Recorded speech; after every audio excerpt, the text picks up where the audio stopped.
A group of adventurers meet at a crowded tavern. In one corner, a strange old man sits by himself, leafing through a huge book. Near the bar, a group of traders loudly discuss recent attacks on merchant caravans making their way on the long road along the blazing coast. At center stage, at the finest table in the tavern, a group of nobles discuss the upcoming nuptials of the king's favorite daughter and the rumors that an attack is being planned to disrupt the wedding ceremony. And what, might you ask, is the name of this tavern? We've all been there, my friends, on the winding, narrow streets of every city, town, and village, in every role-playing game we've ever participated. Just look for the sign of the D&D cliché.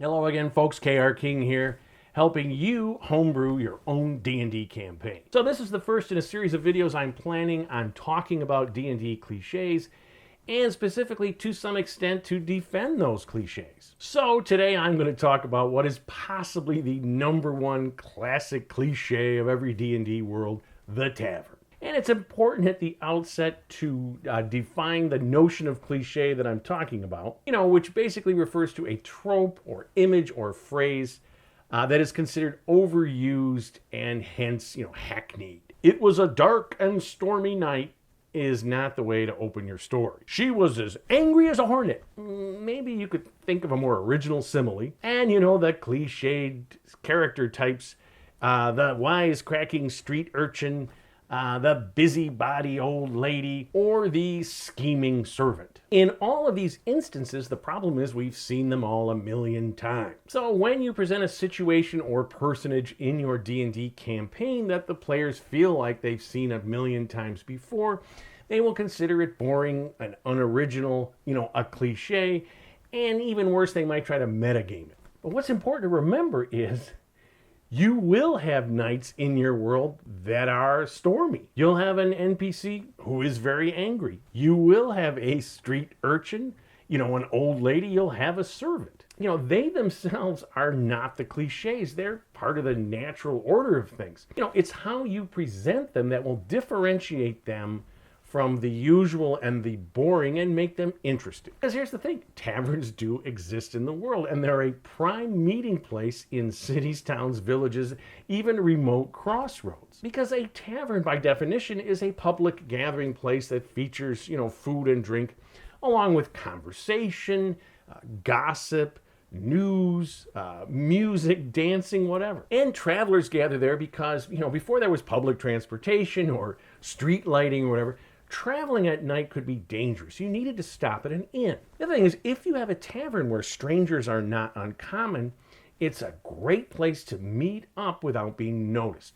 And of course, this comes from the classic original text of D&D Lord of the Rings, where the hobbits meet Strider at the sign of the Prancing Pony. Now, of course, the Prancing Pony style tavern is very cliche to many modern players. I get that. So how do you create a tavern that is different but the same? So to me, what you want to think about and then reflect in your tavern is the place and the culture. So if you're in a remote, uncivilized area, think about a tavern whose construction reflects that. A very crude dwelling, one story, low ceilings, crowded, crude furniture, usually a bare floor. And the clientele of these sort of taverns is going to be ragtag and very rough and perhaps suspicious of outsiders. Again, unless travelers stop through, it's a trading post sort of thing, in a crossroads. But on the other end of the spectrum is a grand, 5-star tavern at the center of some great city. It's going to have multiple floors, different areas to drink and to eat. It could have balconies or outdoor areas. But when you present a tavern with the detail that you're putting in, that it does reflect the place, that it does reflect the culture, the players are going to recognize this. They're going to appreciate that this is a unique place. And you want to think about the cultures. What would a dwarven tavern be like? I think of this huge hall carved from the rock with big long tables, tons of ale. What would an elven tavern? Again, I don't think of elven taverns, perhaps, in some sylvan glen, with people sitting around very peacefully or whatnot. But what if you had one, operated by and catering to Dragonborn or Tieflings, right? And would these be very suspicious of outsiders, or would it be something where they welcome people feeling a little bit of their own outsider status? So you're always thinking about, the high and low of society in terms of the, area and construction techniques, the culture that brought it about, and the attitude of the patrons. Again, if it's a real local type place or there's a lot of people from all over, in terms of presenting this place. But there are some interesting alternatives that serve the, same functionalities of your classic tavern or inn. You can have a private club sort of tavern. And if you have it, that caters to rogues, it's sort of the D&D version of a motorcycle club. Everybody there is up to something. You can get stabbed in the alley easily, but you can also find out all sorts of information that these rogues and those kind of people carry on. You can have a nobles only club, super elite, sort of like the gentlemen's clubs of England. Now, it's possible players could be members of this club depending on their background. They could also be invited to be members of this club or get a pass, be invited for a visit. And again, the players joining such a club, whether it's rogues gallery or nobles, what is the cost? How much is it worth? What do you get out of this? And the cost might not just be gold or something. There might be some task that they have to fulfill. A rogue's place, it might be a robbery, or even worse, a murder or something.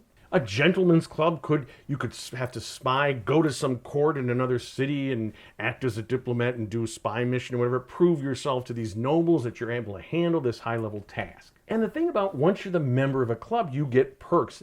Not only do you get a place to stay and eat, but you get this information. If there are other clubs, corresponding to this in other cities, you may gain access to those as well. Now, again, you may have a situation where the players have to infiltrate a club. Now, if you have, the rogues or bards or somebody that has a disguise, ability, this could be easier. But they may just have to do it anyway. They just have to pretend to be someone else. Maybe they have a letter of introduction or whatever. And they're there to infiltrate or get information. Now, and this leads to a twist that you can add to an existing club or just have on its own. And that is the secret society. So traditionally, secret societies tended towards political aims, criminal organizations, or they were gatherings of people that wanted to break the norms of an existing society. Now, I think in terms of D&D, a political secret society is actually broader than what we conventionally think of in our world. Certainly, it may be a secret society that's out to, overthrow an evil tyrant or a good king or a democratically elected government, if that's what you have. But I would also include under political secret societies those that have objectives that they want to keep secret from the authorities. Let's say they are out to destroy a very powerful creature, NPC or group. You could have an evil one like a lich or mind flayer, some undead personage, a very powerful vampire, a dragon or something. In terms of groups, you could have an evil cult. You could have necromancers or warlocks that are trying to revive some banished gods. The point is, this secret society is out to oppose them and doesn't want anyone to know about their presence or their plans.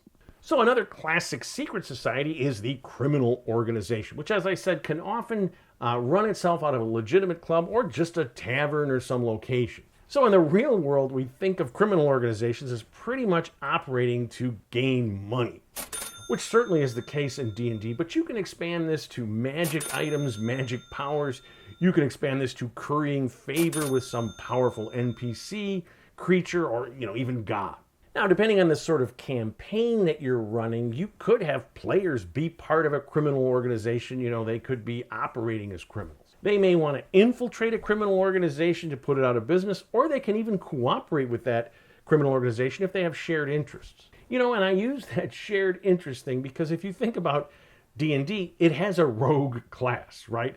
It is, a class of a characters who, at least bend the law, if not break it actively. And I would argue that the player characters, as, with supernormal or uncommon characters, have a sense of how the real world works, which is not necessarily, totally above board all the time. So they might see these secret criminal organizations as another part of the ecosystem of the world. Not something they actively support, but if the situation demands it, they can cooperate. Even a paladin might just let things fly a little bit if he has an informant or something from a criminal organization to help his greater goal.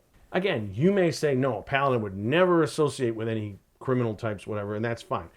I'm just thinking if you want to run a kind of realistic world, the lines are a little blurred sometimes. So another kind of secret society where people would meet and possibly, exchange information or have drinks or whatever, is a group that is dedicated to breaking the norms of a society. So the traditional example of this is the Hellfire Club of 17th century Britain, which was a subgroup of a gentleman's club, and they were dedicated to, debauched behavior, prostitutes, drugs, and supposedly Satanism. Now, in fact, a lot of this has been exaggerated for literary and film purposes, but you could certainly adapt this idea for D&D. Now, I personally run a PG-13 world in which there's no sexual content. I don't want to make anybody uncomfortable.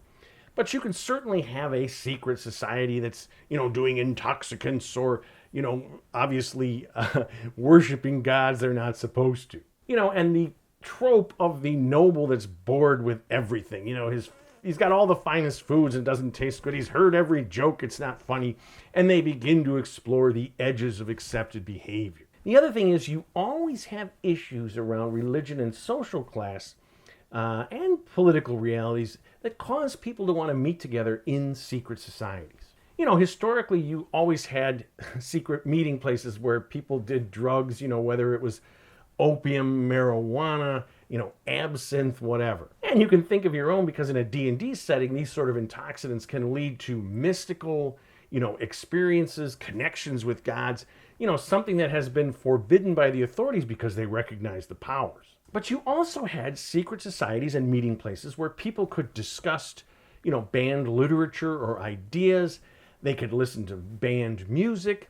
They could get together, in terms of social class. Think of, the jazz clubs in America where they accepted anybody that wanted to come. They just wanted to listen to music, maybe get high, whatever they wanted to do, but there were no restrictions on it. The point is, you don't have to have some evil subject matter for a secret society. Now, the final classic secret society, of course, is one that worships a forbidden god or a forgotten god. And obviously, this meeting place, yes, it can be within the confines of a city, but it can also be, somewhere out in the wilderness. I've talked before in an earlier video about a cyclops who found this artifact and began to worship this god, and they were changed and made more intelligent. And they were spreading this. They were bringing in other groups, cyclops and other humanoids, into this gathering of this god. And you can make this seem very harmless or even positive, this sort of god. It doesn't always have to be some clearly evil god. And in fact, it could be a good god, right? It could be some forgotten creature that means well. So again, think of a way that you can make a tavern that reflects the area that it's in or the culture of it, and try to do it with the, architecture of it and the clientele to make it a little more interesting. And then also, if you want, I gave you some ideas there about, clubs kind of thing, or secret societies that take the meeting place concept, which is, of course, what people do. They get together to discuss, to drink, to tell stories or whatever, but takes it away from the cliche that everyone is bored with. And I'll be covering more of these cliches in some future episodes as we go along. If you like what you've seen, please subscribe to my channel. I'm always looking for more. Please leave comments. I always answer them. But most importantly, my friends, keep playing D&D and tell somebody else about it.